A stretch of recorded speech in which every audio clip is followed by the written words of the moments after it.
In today's video, I'm going to teach you how to use filters in Pipedrive CRM. Filters help you cut through long lists of records so you can focus on exactly what matters, whether that's hot deals, overdue follow-ups, or items owned by your team. Start by opening the part of Pipedrive you want to filter. Most people begin in deals, but the same approach works in contacts or other list views. Make sure you're in the list or table view so you can see the results change as you filter. Next, open the filter drop-down at the top of the page. You'll see any existing filters you've used before, but we're going to create a fresh one. Choose Add New Filter to start from scratch. This keeps your view clean and makes the filter easy to reuse anytime. Give your filter a clear, descriptive name. Short names that describe the purpose work best, like hot deals, follow-ups, or my open deals. If you create a lot of filters, consider adding a simple prefix so you can find them quickly later. Now set your conditions.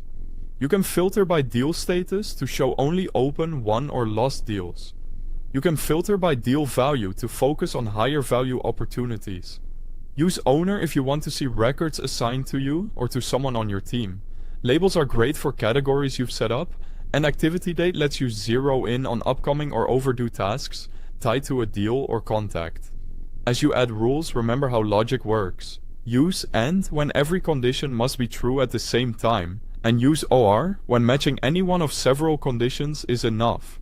A common pattern is to use AND to narrow to the right group, then OR to include a few acceptable variations. When you're satisfied with the rules, click Save. Saving stores the filter for quick access, so you don't have to rebuild it each time.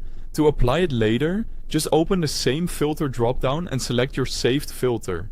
Your list will instantly update to show only the records that match. You can switch filters as your priorities change throughout the day.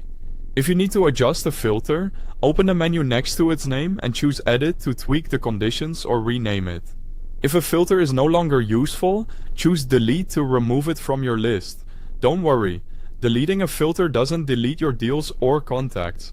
It only removes that saved view. That's it. With filters, you can quickly find and organize the data you need and keep your pipeline focused. Thanks for watching.